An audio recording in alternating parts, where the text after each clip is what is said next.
Good morning.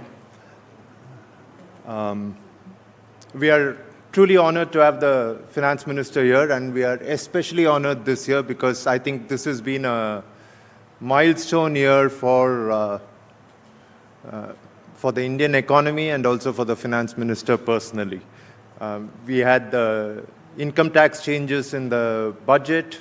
We had the new income tax law. She's the chairperson of the GST Council, which pushed through the rate rationalisation. So it's been a year of big bang reforms. So I'm going to start with the obvious question, which is what next? Because you've done a lot of things that people have been speaking of for a long time, right? I mean, for the last 20 years, all of us have been writing about the need for a new direct tax code, and effectively that's what you've got now. There's been talk since 2017 of the need to rationalize GST, and that's what you've done again. So what next? What are the, or to just add to that, will the next set of reforms be big bang? And by big bang, I mean things like bank privatization, which a lot of investors are excited about, or will it be much more incremental in terms of ease of doing business?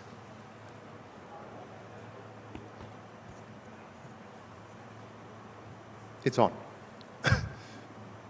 So good morning, and happy to be here in the HT Leadership Summit.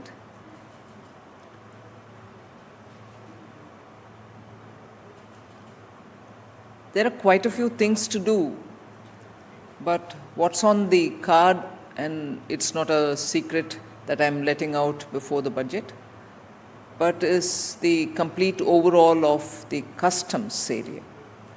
We need to have customs a lot more simplified for people to, feel that it is not too tiresome, cumbersome for them to comply with the expectations and the rules, to make it more transparent. And we are normally in some sort of a alignment with the World Customs Organization. So every standard that they peg for us and for the world, we normally comply and keep to that benchmark. But even with that said, I think in the execution, if I can just go back to the Income Tax Act for a minute, the commentary used to be that income tax rates are not the problem. Yes, we want lower and lower and lower rates, but it is the tax administration which causes the problem.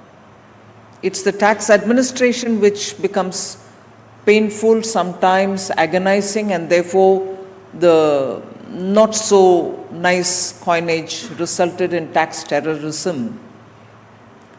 So we have really worked on that and made sure that the income tax is no longer going to be seen as a tiresome exercise, simplify it, and also where it is possible to completely be faceless in letter and spirit, we have moved forward in that direction. Now the same virtues will have to be brought to customs, transparency, but at the same time the risk of illicit contraband goods coming is still serious a problem.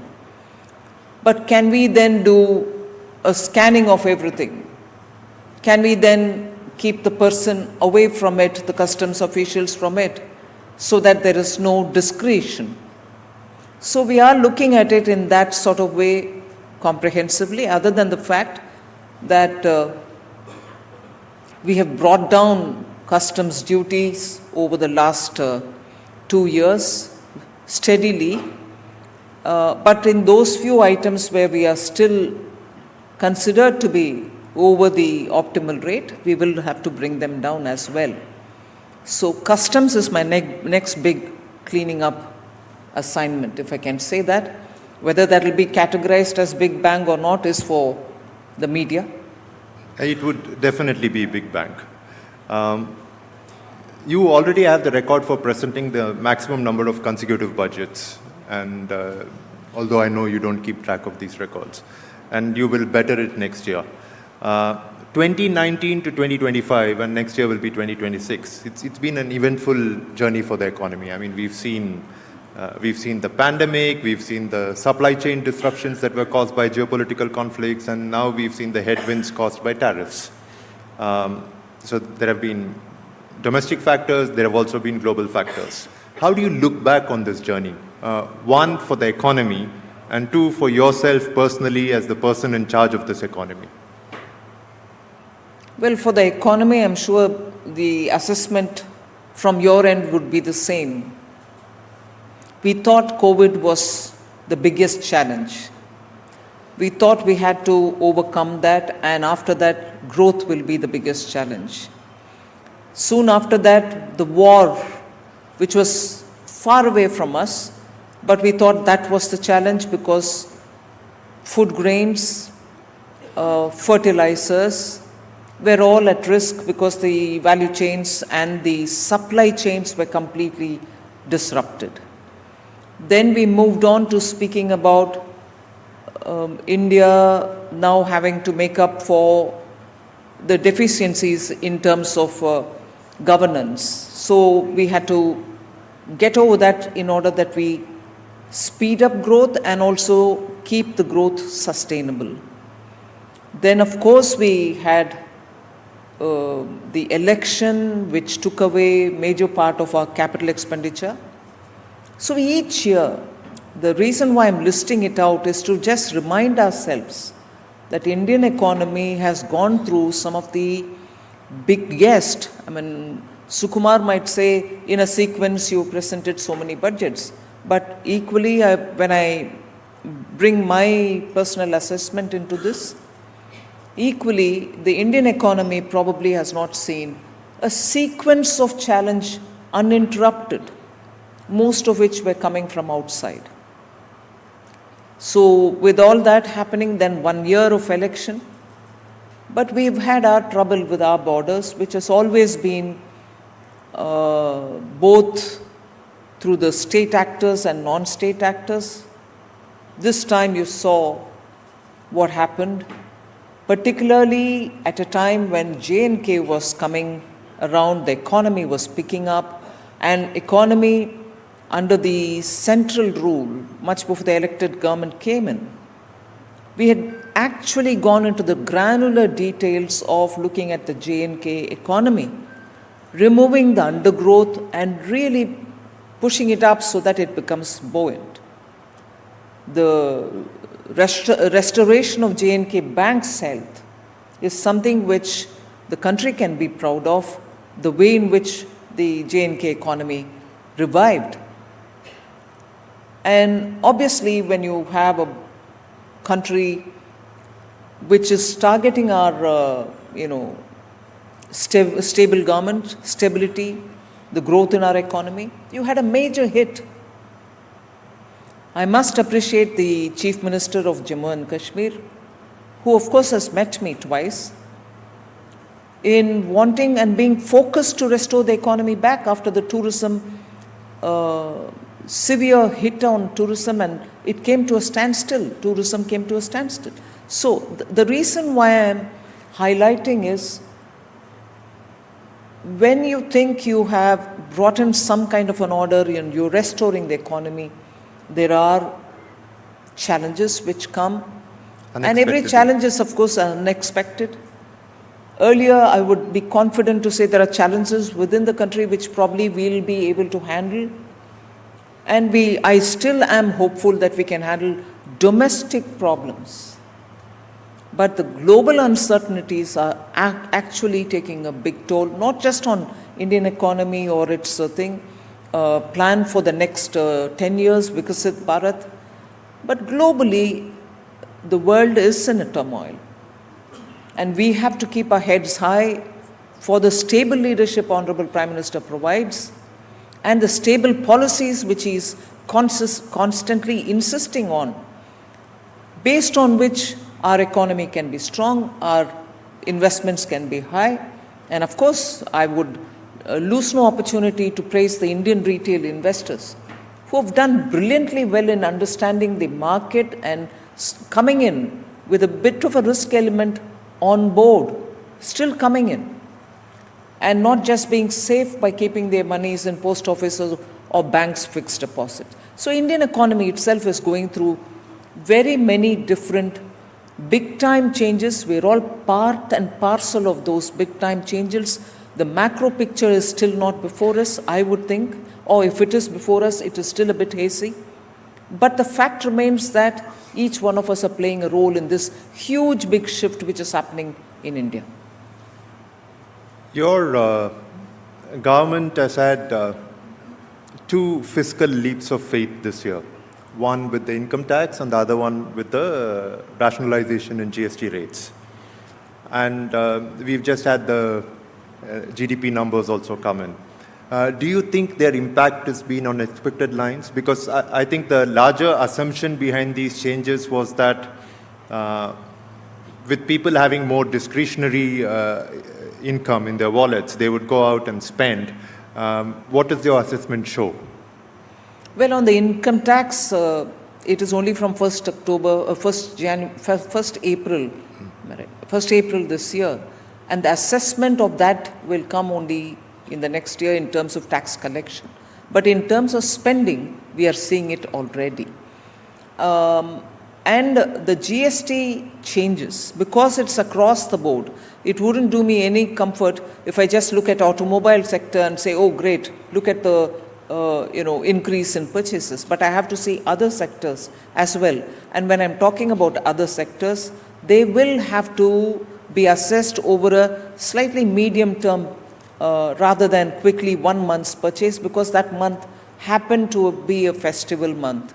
So both of them, therefore, income tax for the assessment side and for GST because of the festival month time, I will have to see how it plays out in the medium term. My expectation is when prices can come down, it's pure theory that people do buy more, spending goes up. Only when your tax rates reach a certain level beyond sustainable level, it plateaus out, demand plateaus out, the Laffer curve principle. So I would think both these will have a bearing, and it will be for all of us to see it from the coming few months. As it is, we saw the growth numbers for the second quarter. I think that will sustain, and overall this year's growth numbers will be 7 or beyond it as well. I think we are also at a stage where the real growth numbers are very, very heartening. But there is some concern over the nominal growth numbers, also because your tax revenue is linked to the nominal growth numbers. Does that worry you? Well, it's also a truth that we want our inflation to be down. Your deflator is now, where it can reach the bottommost. If anything, it has to rise a bit for stimulating growth. So we'll have to see. But it doesn't worry me. I think the factors are playing out, and they will find their own level. And so is before you ask me, so is the answer for rupee versus the dollar. No, I was just going to come to that. Rupee will have to find its own. No, I know that sitting in your chair, you probably can't say this, but a little inflation won't hurt, right? True, because for growth you need that little bit of boost. One of the concerns, because we've been speaking about consumption, one of the concerns is that the middle class especially, and of course Indians have a very broad definition of middle class. I think everyone in this room would call themselves middle class when no one really is. One of the concerns is that when the middle class is consuming more, there are fears that they're saving less. And lower savings has its own impact on the economy. Does this worry you, or do you think it's all right? I was going through this number, savings growth, and also started looking at where savings actually is going, in terms of where the savings are getting parked. Growing all right, but not as much. When you look at purely the savings, the small savings which go to banks or to the post offices. But if you were to look at monies which are going through the retail investors into the market, into the mutual funds, you see savings is also investment today. And therefore, if you look at the sum total of all these various categories, savings is not going down. And equally, whether through some kind of a bank assistance or credit taken from bank, I think the assets are also growing up. It's actually increasing in the hands of the middle class. So they may have loans to repay, but their total assets are also going up in terms of the number of people who have taken home loans or number of people who are paying,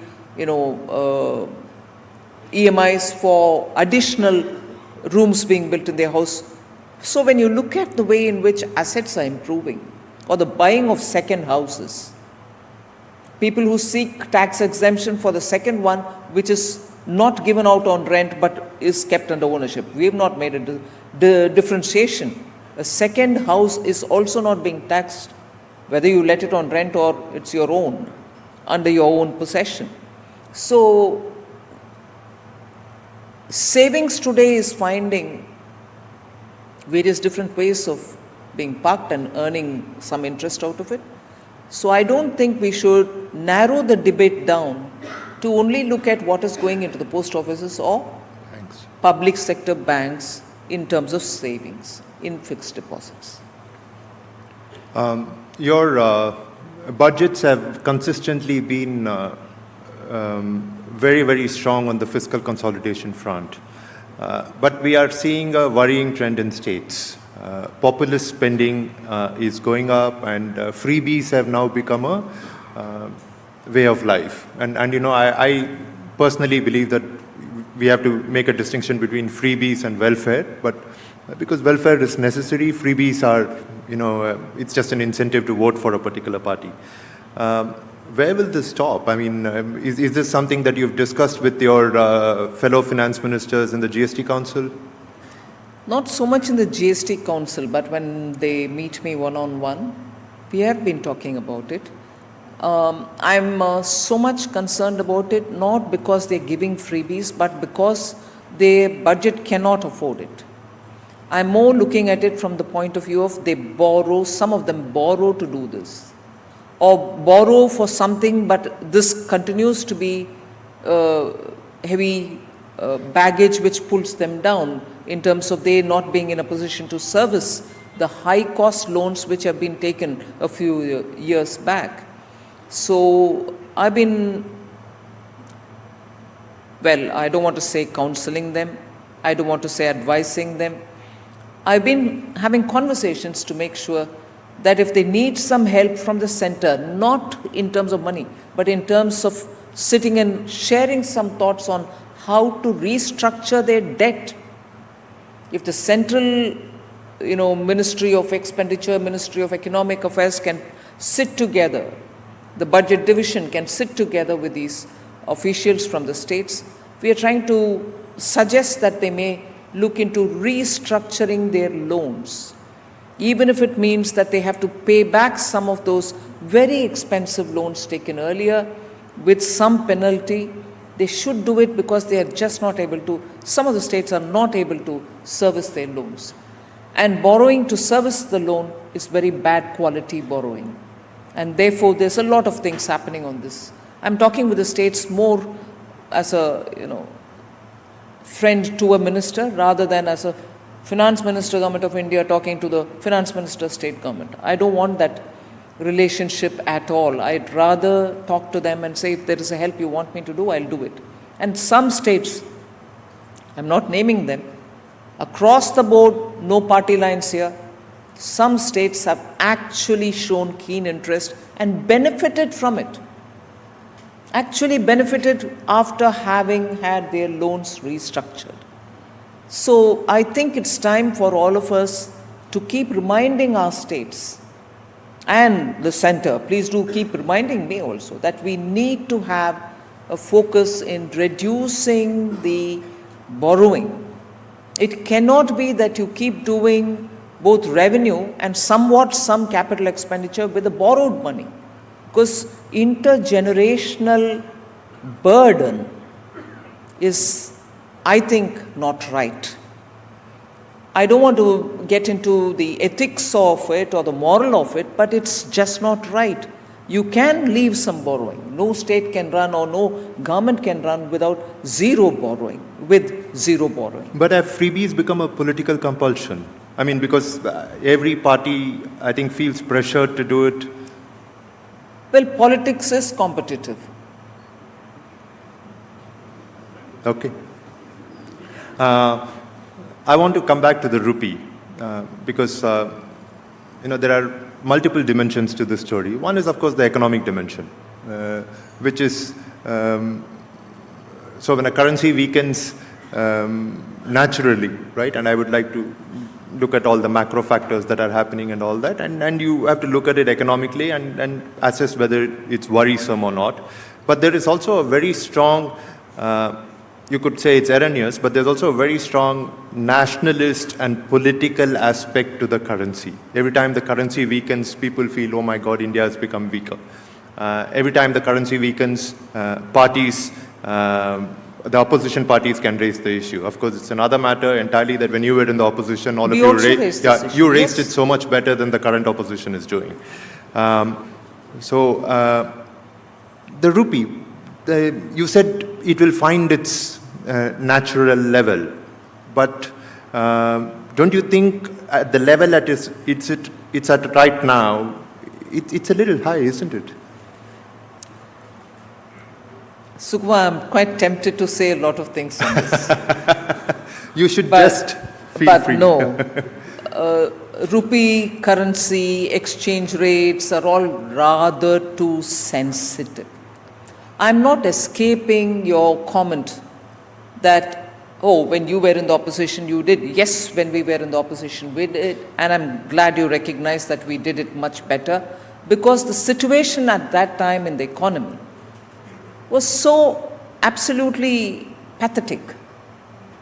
Your inflation rate was so high, particularly the core inflation was so high, the economy was fragile, and when your currency also takes a hit, it is nobody's bright spark that you will comment on the exchange rate.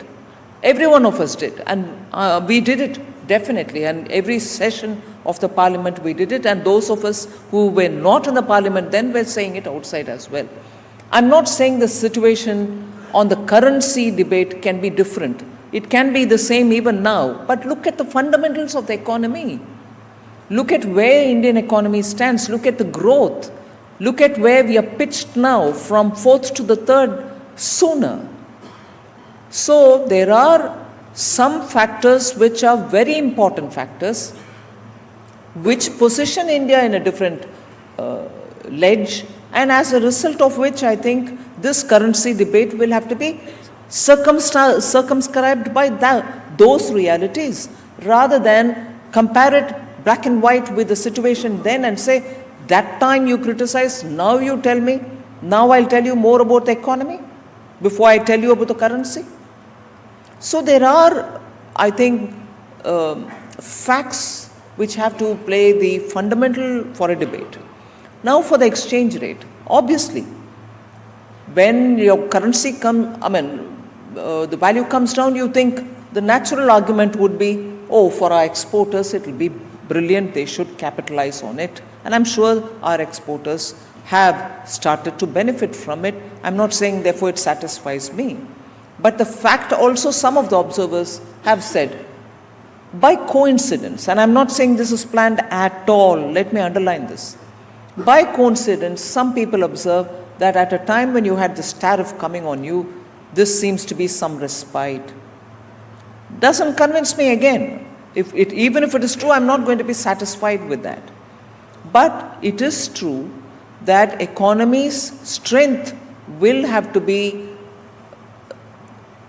as they say in Parliament, read along with it. You know, section so and so read along with that. Please read this with that. Got it. We are out of time. Thank you very much, Finance Minister. I know you're extremely busy, and this is a very short Parliament session with lots of substance in it. Thank you once again. And given everything that she's done this year, and also because she saw us safely through the pandemic, could we please have a round of applause for the Finance Minister?